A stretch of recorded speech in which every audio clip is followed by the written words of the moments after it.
In centuries past, to hold a title, to be considered part of the nobility, a certain knowledge was required. Not just of politics or warfare, but of the arts, of music. This wasn't just a hobby, it was a sign of a cultivated mind. And while times have changed, that currency of cultural knowledge remains incredibly valuable today, a way to connect and converse on a deeper level. But let's be honest, many people feel intimidated by so-called classical music. They fall back on a common and frankly mistaken idea that it's all just relaxing. Is Beethoven's Fifth Symphony relaxing? Is Holst's Mars, the bringer of war, something you put on to unwind? Of course not. This music is a universe of emotion and intellect. It's a language. And today, I'm going to give you the tools to speak it fluently. So, our masterclass today will be built on 3 pillars. First, I'll give you the essential vocabulary, the words you need to describe what you're hearing. Second, we'll journey through history, creating a mental map of the great eras and their masters. And finally, we'll discuss the art of conversation itself, how to share your thoughts with confidence and avoid common pitfalls. Let's begin with our first section, the essential lexicon. To talk about music, you need the right words. The most fundamental concept is texture. It's simply how the different melodic lines are woven together. Think of it this way. Imagine a single monk chanting a melody. One line, no harmony, no accompaniment. That is monophony. Pure, simple, one voice. Now picture a pop singer with a guitar. There's a clear main melody, and the guitar is underneath supporting it with chords. That is monophony. Pure, simple, one voice. Now picture a pop singer with a guitar. There's a clear main melody, and the guitar is underneath, supporting it with chords. That is homophony. This is the texture we hear most often today. And then there's the most complex texture, polyphony. Imagine several independent conversations happening at once, all intertwining to create a coherent whole. That's polyphony, multiple equally important melodies sounding at the same time. The technique of writing this way is called counterpoint, and its undisputed master was Bach. Next up in our lexicon is form. Not every instrumental piece is a song. That term is for vocal music. Using the right name shows you're paying attention. A symphony is a large-scale work for a full orchestra, usually in 4 sections called movements.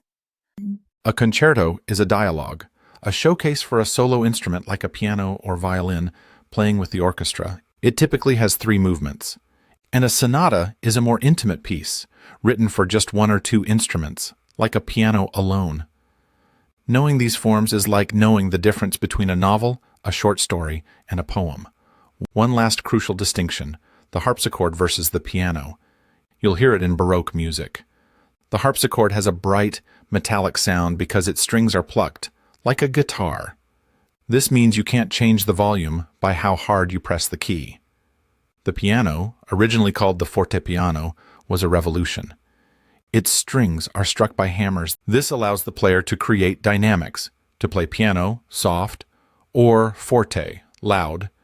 This expressive power changed music forever, and is why the piano eventually replaced the harpsichord. All right, that's our basic toolkit of terms.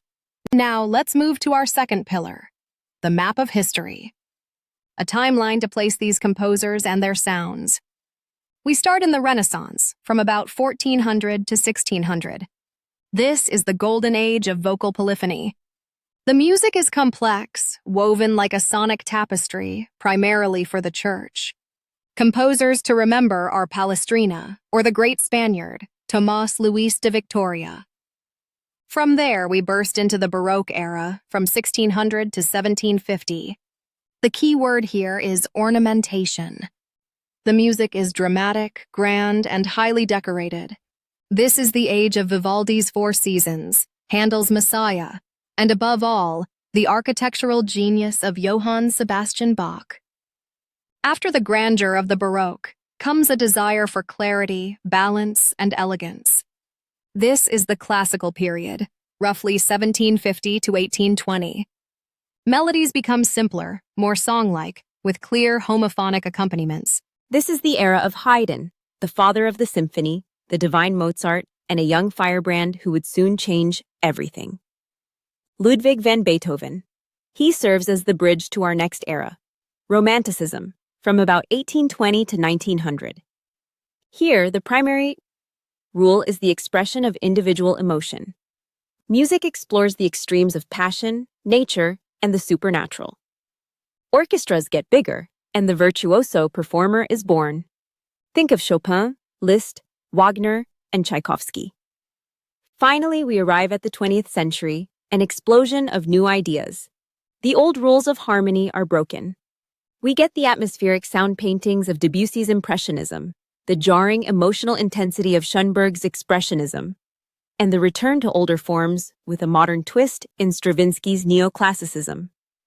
It was a century of radical experimentation. So now we have our vocabulary and our historical map.